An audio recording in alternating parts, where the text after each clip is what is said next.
बिस्मिल्लाहिर्रहमानिर्रहीम अस्सलाम वालेकुम। आज आपके साथ आलू चना वाइट पुलाव की इंतहाई बेहतरीन रेसिपी शेयर कर रही हूँ। इंतहाई खुशबूदार मज़ेदार पुलाव बनता है। आसान तरीके से बनाऊंगी और सिंपल रेसिपी है। तो रेसिपी मुकम्मल देखिएगा, अच्छी लगे लाइक ज़रूर कर दीजिएगा। तो चलिए मज़ेदार सा आलू चना पुलाव बनाना शुरू करते हैं। ये पुलाव बनाने के लिए हम दही और हरी मिर्चों को एक साथ ग्राइंड करके रख लेंगे। दही 1 पाव है। हरी मिर्ची भी आपने अपनी मर्ज़ी से लेनी है, जितना आप इसमें मिर्चें पसंद करते हैं। क्योंकि ये वाइट पुलाव है तो इसमें हरी मिर्ची शामिल की जाएंगी। अभी इसे ग्राइंड कर लिया है। अभी फ़िलहाल रख देंगे इसको एक साइड पर। यहाँ पर पैन में मैंने तकरीबन 1 कप के बराबर ऑयल ऐड किया है। इसमें मैंने 3 बड़े साइज़ की प्याज को स्लाइसेस कट करके शामिल कर दिया है। तमाम साबुत गरम मसाले भी इसमें शामिल कर देंगे और ज़ीरा भी हमने साथ ही शामिल करना है। तो 2 टीस्पून ज़ीरा शामिल करके मिक्स कर लेंगे और प्याज को हल्का सुनहरा कर लेंगे। प्याज इस वक्त हल्के सुनहरे रंग की हो चुकी है। बस अब हमने इसमें अदरक लहसुन का पेस्ट ऐड करना है। अदरक का पेस्ट 2 टेबलस्पून ऐड किया है। 1 टेबलस्पून लहसुन का पेस्ट ऐड करके 1 से 2 मिनट के लिए पकाएंगे। ये जब तक पक जाता है उस वक्त ये थोड़ा सा लगना शुरू हो जाता है। इस पुलाव की ख़ास बात ये है कि आपने प्याज के साथ अदरक लहसुन को कुक करना है। खुशबूदार पुलाव बनाने का ये पहला स्टेप है। अदरक लहसुन को आपने प्याज के साथ कुक करना है। उसके बाद दही और हरी मिर्चों को हमने ग्राइंड कर लिया था, ये शामिल करेंगे। अच्छे से इसको मिक्स कर लेंगे। 1 से 2 मिनट के लिए इसको पकाएंगे। दही का हमने कंप्लीट पानी ड्राई नहीं करना है। अभी मिक्स कर लिया है तो साथ ही हम इसमें जायफल और जावित्री को पीस कर शामिल करेंगे, 1/4 टीस्पून या हाफ टी स्पून के बराबर। और 3 टीस्पून मैं इसमें नमक शामिल कर दूंगी, कम रहेगा बाद में ऐड कर लेंगे।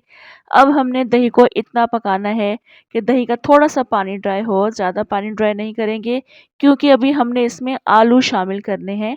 तो यहाँ पर आप देखिए दही का पानी मौजूद है, थोड़ा बहुत ये कुक हो चुका है। तो बस अभी हमने आलू शामिल करने हैं। आलू शामिल करके अच्छे से मिक्स कर लेंगे और दही के इसी पानी में हम आलू को गला लेंगे। अगर आपको लगता है ये पानी कम है तो आप मज़ीद पानी डालकर आलू गला सकते हैं। अच्छे से मिक्स करने के बाद इनको हल्की आंच पर कवर करके रख देंगे जब तक आलू गल नहीं जाते।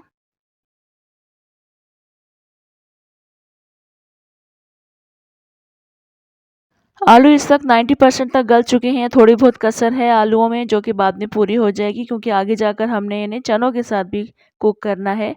तो जब 95 या 90% तक आलू गल जाएं उसके बाद हमने उबले हुए चने शामिल करने हैं।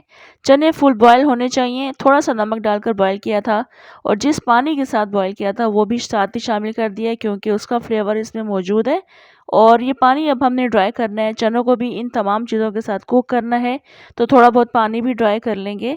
तो इस वक्त चनों को पकते हुए 5 से 7 मिनट हो चुके हैं। आलू की तमाम कसर पूरी हो चुकी है। अब हमने इसमें पानी शामिल करना है चावल के हिसाब से। चावल मैंने 4 गिलास लिए हैं और उस हिसाब से मैंने इसमें तकरीबन 5 गिलास पानी डाल दिया है। कम रहेगा बाद में डाल देंगे। ढककर रख देंगे, पानी के बॉयल आने का वेट करेंगे।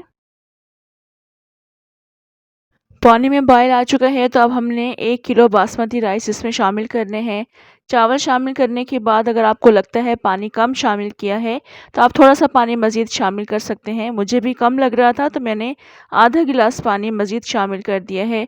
चावल के लेवल से 1 या 1.5 इंच पानी ऊंचा होना चाहिए। अब हमने इस चावलों को कुक करना है, कम कम चम्मच चलाना है ताकि चावल टूटे नहीं। और उसके बाद जब पानी इतना रह जाएगा तो इसको कवर करके रख देंगे हल्की आंच पर 10 मिनट के लिए।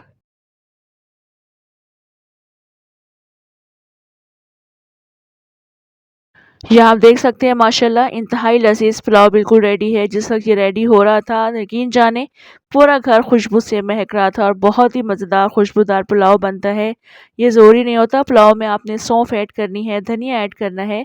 जो जो स्टेप्स मैंने आपको इस रेसिपी में बताए हैं सेम उसी तरह से आप पुलाव बनाकर देखिएगा, इंशाल्लाह बहुत पसंद आएगा सबको।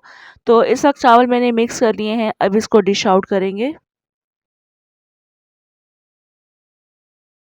आलू चना पुलाव की ये रेसिपी इंतहाई सिंपल है, इंतहाई इजी है। बहुत खुशबूदार मज़ेदार पुलाव बनकर तैयार होता है। अपनी मर्ज़ी की चटनी, रायते और सैलेड के साथ आप इसको सर्व कर सकते हैं। तो रेसिपी ज़रूर ट्राई कीजिएगा, कमेंट, लाइक और शेयर भी ज़रूर कीजिएगा। मुझे दें इजाज़त, इंशाल्लाह दोबारा आऊँगी अच्छी सी मज़ेदार सी रेसिपी के साथ। अल्लाह हाफ़िज़।